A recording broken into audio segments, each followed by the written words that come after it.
British advanced pain clinic నొప్పి మాయం surgery దూరం ఫర్ అపాయింట్మెంట్స్ 9155515563. హాయ్ హలో నమస్తే, నేను మీ anchor Shiva. Welcome to iDream Media. ఈరోజు మన ముందున్న guest Bigg Boss season 8 lady tiger ఈరోజు మనతో ఉన్నారు, ప్రేరణ. తనతో మాట్లాడి హౌస్లో మనకు తెలియని విషయాలు తెలుసుకునే ప్రయత్నం అయితే చేద్దాం. హాయ్ ప్రేరణ గారు, ఎలా ఉన్నారు? హాయ్, నేను బాగున్నాను. మీరు ఎలా ఉన్నారు? నేను బాగున్నాను. ముందుగా congratulations for top 4. Thank you. ఎలా అనిపిస్తుంది మొత్తం? అబ్బా, మీరు టాప్ 4 అంటే చాలా బాగా అనిపిస్తుంది. ఎందుకంటే చాలా మంది టాప్ 4 మర్చిపోయి జస్ట్ టాప్ 5 అంటారు. దానికన్నా ఒక్క మెట్టు పైన వచ్చాను, 4కి వచ్చాను. సో అది చెప్తే ఇంకొంచెం సంతోషంగా ఉంటుంది. చాలా చాలా సాటిస్ఫైడ్గా ఉన్నాను. ఎందుకంటే ఇప్పుడు సెకండ్ వచ్చిన పర్సన్కి, థర్డ్ వచ్చిన పర్సన్కి నాకు తేడా ఏం లేదు.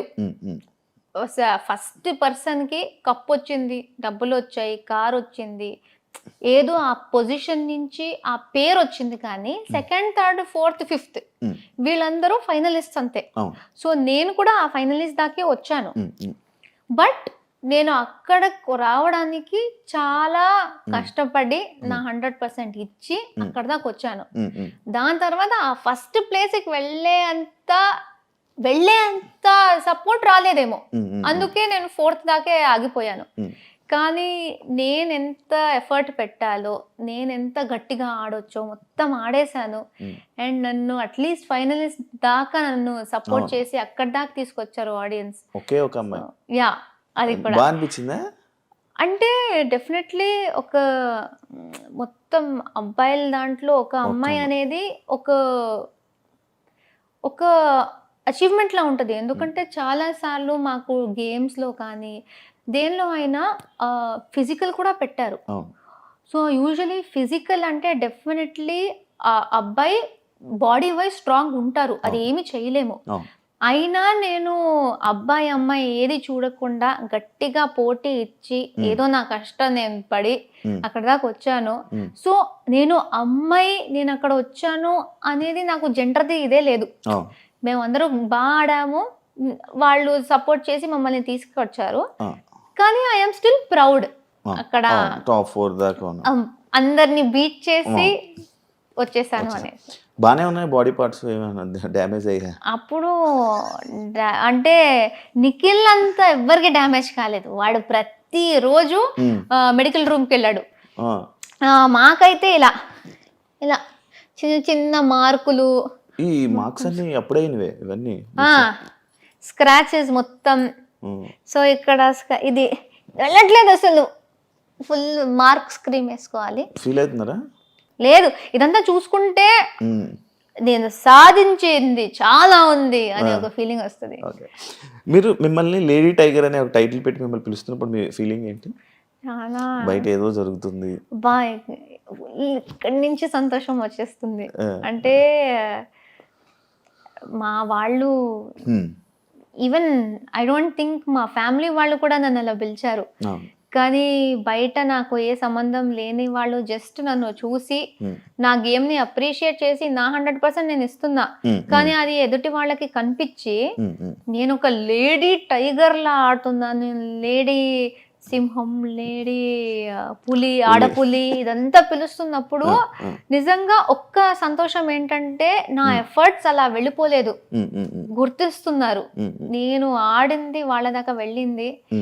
అండ్ వాళ్ళు వేరే ఎవరెవరో నా గురించి చాలా గర్వంగా ఉన్నారు. అండ్ నాకు ఈ టైటిల్ ఇస్తున్నారంటే అది చెప్పలేనంత సంతోషం. అది ఆనందం కూడా కాదు, అది అన్ని మిక్స్ అయ్యి ఒక ఫీలింగ్. అబ్బా అబ్బా ఏంటి అలా, వాళ్ళకి నేను అంత నచ్చేసానా అలాంటి ఫీలింగ్. మీకు ఆల్రెడీ ఎక్స్పీరియన్స్ ఉంది, కన్నడ బిగ్ బాస్ సీజన్లో ఎక్స్పీరియన్స్ ఉంది. ఆ ఎక్స్పీరియన్స్ వల్ల ఇక్కడ ప్రేరణ చాలా తెలివిగా మైండ్ గేమ్ ఆడింది అని అనే వాళ్ళకి ఏం చెప్తారు? నేను నిజంగా మైండ్ గేమ్ ఆడాను అని అనిపిస్తే నాకేం చెప్పాలో తెలీదు. ఎందుకంటే నేను మైండ్ గేమ్ ఆడుంటే 4th కాకుండా ఇంకొంచెం పైన వచ్చేదాన్నేమో అని నాకు అనిపిస్తుంది. నేను ఏమి ఆలోచించకుండా, అక్కడ కెమెరాస్ ఉన్నాయా, మైకులు ఉన్నాయా, టీవీ మీద ఉన్నానా, ఏది ఆలోచించకుండా అసలు నేను ఇంట్లో మా హౌస్ లో ఎలా ఉంటానో ఆ హౌస్ లో కూడా అలానే ఉన్నా. మా వాళ్ళ నా చెల్లితో నా ఫ్రెండ్స్ తో ఎలా ఉంటానో అక్కడ కూడా అలానే ఉన్నా. అసలు మా కో కంటెస్టెంట్స్ ని మీరు అడిగితే మీకు తెలుస్తుంది, అసలు ఒక ఆర్టిస్టా నువ్వు, ఒక హీరోయినా నువ్వు, మంచి కమెడియన్ లా ఉన్నావు నువ్వు, అరే నువ్వు ఒక హీరోయిన్ అని గుర్తు పెట్టుకో, కొంచెం పద్ధతిగా ఆడు, ఆ లెవెల్ కి నాకు తిట్టేవారు. ఎందుకంటే అసలు ఆ హీరోయిన్ లా ఉంటాను, హీరోయిన్ నేను ఆ కాన్సెప్ట్ లోనే ఉండను. పిచ్చి పిచ్చి పనులు చేస్తూ ఉంటాను, స్నానం చేసుకోకుండా తిరుగుతూ ఉంటాను, గోక్కుంటూ ఉంటాను. అరే గోక్కొక్కరా ప్లీజ్, కెమెరాస్ ఉన్నాయి, నువ్వు గోక్కుంటూ ఉంటే ఎలా ఉంటుంది, నేను ఇలా గోక్కుంటూ ఉంటాను. సో జెన్యున్ గా సాలిడ్, మరీ ఇంత కూడా చూపించకూడదమ్మా నువ్వు ఎలా ఉన్నావు అనే లెవెల్కి నేను ఉన్నా. సో అది కన్నడ బిగ్ బాస్కి వెళ్ళింది కూడా మీరు ఒక క్లిప్ చూసేసి నేనేదో సీజన్ ఆడినట్టు చెప్తున్నారు, కానీ నేను ఏ సీజన్లో ఉన్నారో చెప్పడానికి చెప్పండి. బికాజ్ నేను సీజన్లో లేను. ఒక సీజన్ అయ్యాక ఆ హౌస్ని డెమాలిష్ చేసే ముందు వెళ్ళండి అమ్మా, ఇది చూడండి హౌస్ ఇలా ఉంటుంది, బిగ్ బాస్ హౌస్ లో ఇలా ఉంటుంది అని చూపించడానికి ఒక 6 days కి టీం మనల్ని తీసుకెళ్లారు. మేము బాగా ఎంజాయ్ చేసి ఏదో రిసార్ట్కి వెళ్ళే ఫీలింగ్ లో వెళ్ళి వచ్చేసాం. సో నాకు బిగ్ బాస్ ఏంటి అని తెలిసిందే మా తెలుగు సీజన్ లో.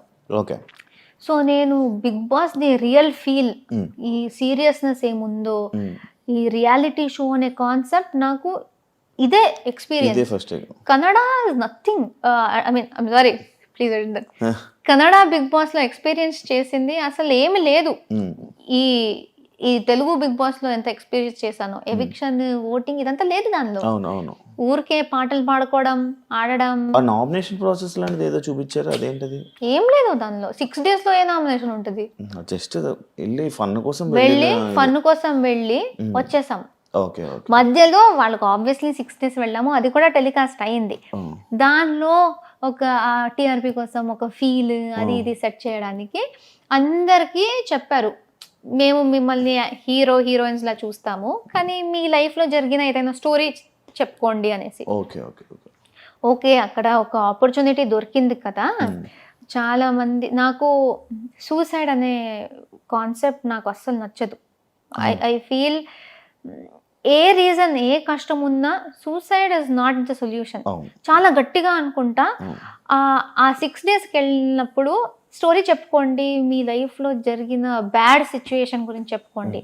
నా లైఫ్లో బ్యాడ్ అనేది ఏమీ జరగలేదు, బట్ ఐ థాట్ కానీ నేను స్టోరీ ఏదో షేర్ చేసుకోవాలి, కనీసం ఈ మెసేజ్ దట్ చాలా మంది ఫైనాన్షియల్ విషయాలకి, ఎగ్జామ్స్ ఫెయిల్ అయిపోయాను, లేకపోతే బ్రేకప్లకి అదంతా తీసుకుంటారు కదా.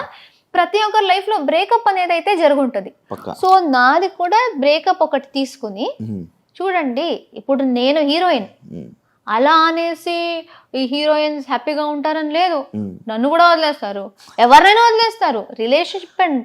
రిలేషన్షిప్ అంటే బ్రేకప్లు అవి ఇవి సహజం, దాన్నే లైఫ్ ఎండింగ్ అని తీసుకోకండి.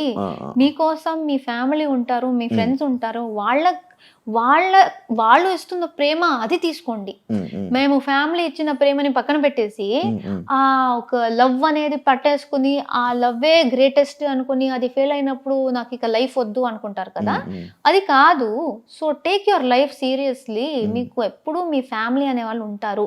ఈ మెసేజ్ ఇవ్వడానికి అది చాలా వైరల్ అయిపోయింది. So I think that is the video. నేను ఇప్పుడు వెళ్ళినప్పుడు ఐ థింక్ ఇదే వచ్చింది. సో చాలా మంది అనుకున్నారు నేను సీజన్కి వెళ్ళాను అనేసి, కానీ వెళ్ళలే.